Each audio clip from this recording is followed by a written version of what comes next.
Hi guys, Craig here and welcome back to my YouTube channel.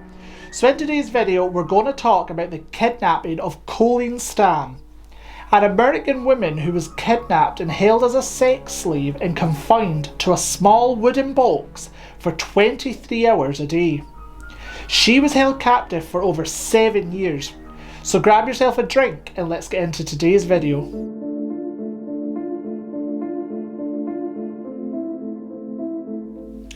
Colleen was born on December 31st, 1956 in Eugene, Oregon in the United States. But this case takes place in 1977 while Colleen was just 20 years old.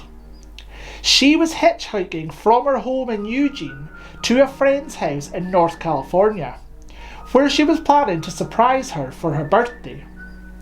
This trip was about 600 miles in total, so it was a fair old hitchhike to say the least. Colleen would go on to describe herself as an experienced hitchhiker, and she had actually allowed 2 rides to go by before she would accept the ride that would change her life forever. So by midday, Colleen was around halfway there. She was in the town of Red Bluff in California. It was around this time that Colleen accepted a ride from Cameron Hooker and his wife Janice, who at this point had an 8-month-old baby in her arms. Colleen would go on to claim that she got into the car because she felt comfortable due to Cameron's wife Janice and the baby also being in the car. While Colleen was in the car, she did say that there was a little bit of a strange atmosphere. She says that the pair didn't really talk much, but she put this down to the fact that they all didn't know each other. She did, however, say that she noticed Cameron kept on looking at her and checking her out in the rear view mirror.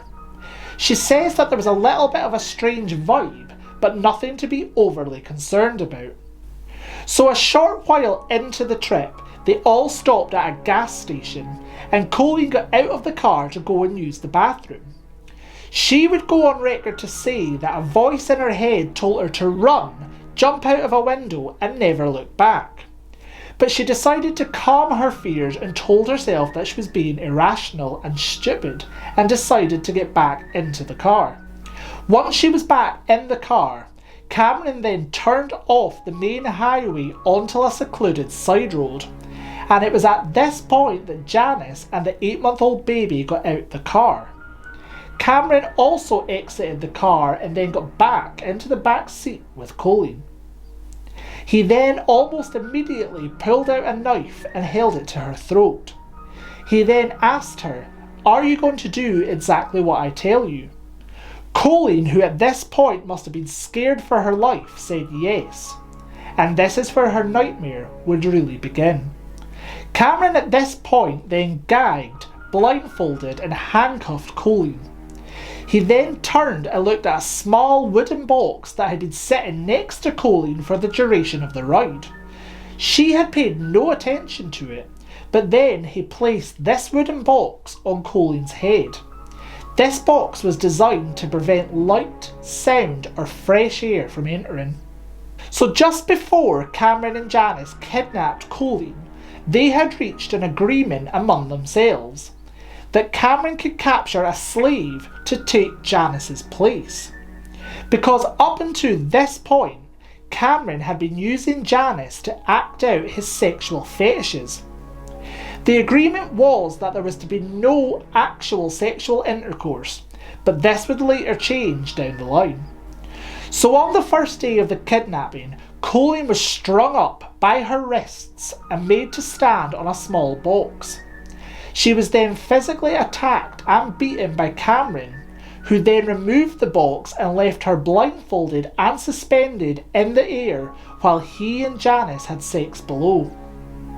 So after the kidnapping, Colleen stated that she was tortured and beaten on a daily basis and kept locked in a small box for 23 hours a day.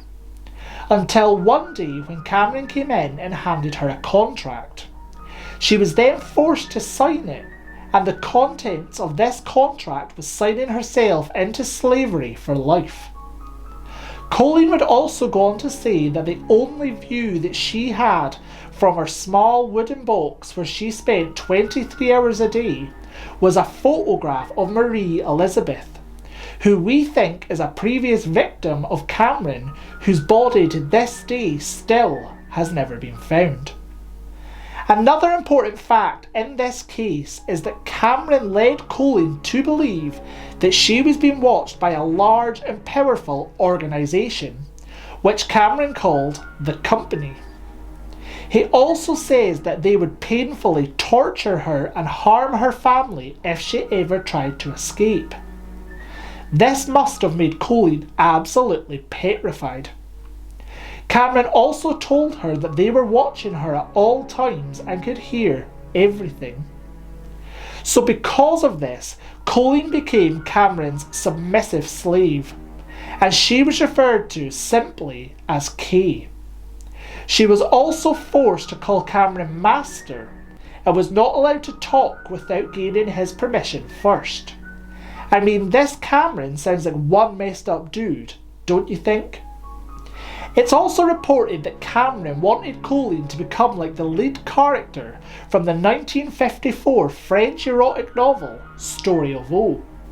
And it was because of this that Cameron also started sexually assaulting Colleen, which consisted of oral rape, because he didn't want to have vaginal sex with her because he considered that to be in breach of the agreement that he had with his wife.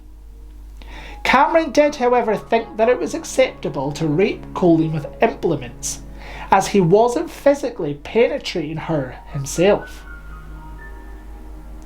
Shortly after this, the couple then moved to a mobile home in Red Bluff, and they decided to take Colleen with them. At this point, she was kept in a wooden box that was made to fit underneath the couple's waterbed. And then, in 1978, Janice would actually give birth to the couple's second child on this very waterbed when Colleen was locked below. I mean, these people are crazy. Colleen would go on to say that her faith in God and her belief of a chance to escape is what helped her to survive. Her greatest fear was the Company, which Cameron would reinforce on a daily basis. And to avoid any painful punishments, Colleen tried to comply to all of Cameron's commands. So here where things start to get really strange. Because Colleen became so subservient to Cameron, this led to extra privileges, like working in the yard and even caring for the family's children. Cameron would even make Colleen assist him while he built what he classed as an underground sex dungeon so that he could house more sex slaves. So even with this newfound freedom, with open doors, neighbours all around and access to a telephone, Colleen made zero attempts to escape. According to her, she feared the Company and didn't want them to kill her family. And even more bizarrely, Colleen was allowed to go home and visit her family by herself in 1981. But she decided not to reveal her situation to them due to the fear of the possible consequences. Colleen's family actually thought that she was involved in a religious cult, but they didn't want to press the issue because they didn't want to lose their daughter again. So bizarrely, the next day, Colleen returned to her family home with Cameron posing as her boyfriend. The couple would actually go on to get a photo together with Cameron and Colleen smiling as if they were an actual couple. I mean, at this point, I just can't get my head around what Colleen must have been thinking. I get that she must have been scared of the consequences from the Company, but when you have the chance to escape and you're safe in your own family home, why wouldn't you do so? So when Colleen and Cameron then returned to the mobile home, Cameron feared that he had given his slave too much freedom. And in his panic, he put Colleen back in a locked wooden box under his waterbed. Colleen would remain in this box for 23 hours a day for the next 3 years. Cameron told his kids that Kay had gone home, but once his kids went to bed, he would take Colleen out of the box to beat and torture her. Colleen was reportedly not allowed to make any noise and was supposed to lie in this box completely still for 23 hours a day, with little air to breathe, and during the summer conditions it was exceptionally harsh in the box, with the temperature rising above 38 degrees. So in 1983, Cameron wanted Colleen to become his second wife, and he even allowed her to get a job as a maid in a motel, and he reintroduced Colleen to his kids and to the neighbours. But this was a major turning point for Cameron's wife Janice. Janice confessed that everything had started from the very first date with Cameron. She had been brainwashed and referred to as a whore by Cameron on multiple occasions. By August of 1984, Janice began struggling with what was going on, and she decided to go and inform Colleen that Cameron was not part of the company. However, she did maintain that the company did exist and was a real thing. It was at this point that Colleen ran to a local bus station and phoned Cameron. She informed him that she was leaving and that there was nothing he could do about it. But his reaction was a bit strange. He burst into tears and begged Colleen to come home, but she caught the bus and left anyway. And in the months that followed, Colleen did not contact the police, but instead continued to call Cameron on a regular basis. I mean, who does that? Staying in contact with the person that kidnapped you? Colleen would explain at her trial that the reason she stayed in touch with Cameron was because she felt like it was giving him a second chance to repent for what he had done.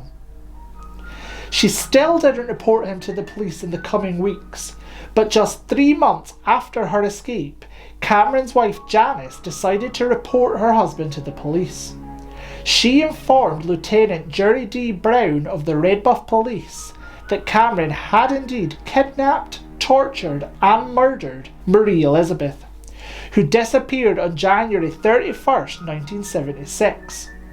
But because authorities were unable to relocate the body, there was no murder charge ever brought against Cameron. Unbelievably, Janice decided to testify against her husband in exchange for full immunity, meaning that absolutely no charges would ever be brought against her. So as you can imagine, this was a long trial, and no easy decision was made. A lot of people believe that Colleen may have been suffering from Stockholm Syndrome, but furthermore, some people believe that Colleen exaggerated her conditions and they weren't as bad as she was making out. But ultimately, nevertheless, Cameron Hooker was sentenced to 104 years in prison for sexual assault and kidnapping. Originally, Cameron was eligible for parole in 2015, but thankfully this was denied. Cameron Hooker was supposed to be eligible for another parole hearing in 2030. However, due to the COVID-19 pandemic, Californian officials contacted Colleen to advise her that they were possibly looking into granting him parole in March 2021. After the trial and media storm, Colleen tried to move on with her life the best that she could, but misery followed. A string of failed marriages and troubled children who ended up in jail. As for Janice, she reverted back to her maiden name of Lashley and ironically became a registered social worker and has worked in the mental health profession ever since. I mean, you just couldn't make that up. Colleen Stan changed her name and both her and Janice continue living in the California area, but have zero communication with each other. So guys, that was the horrendous and bizarre story of the kidnapping of Colleen Stan. I just have no idea what to make of this case, and I just can't understand that when you were given that much freedom, you didn't make a run for it.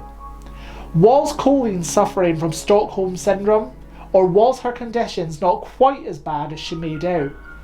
I just don't know on this one, but let me know in the comment section what you guys think. And remember, if you liked today's video, please give it a big thumbs up and smash that subscribe button. We are working our way towards 500 subscribers, and I just want to take this opportunity to thank everybody that watches these videos on a weekly basis. So I will leave it there for now, guys, and I will see you all next week for another video. Take care. Bye.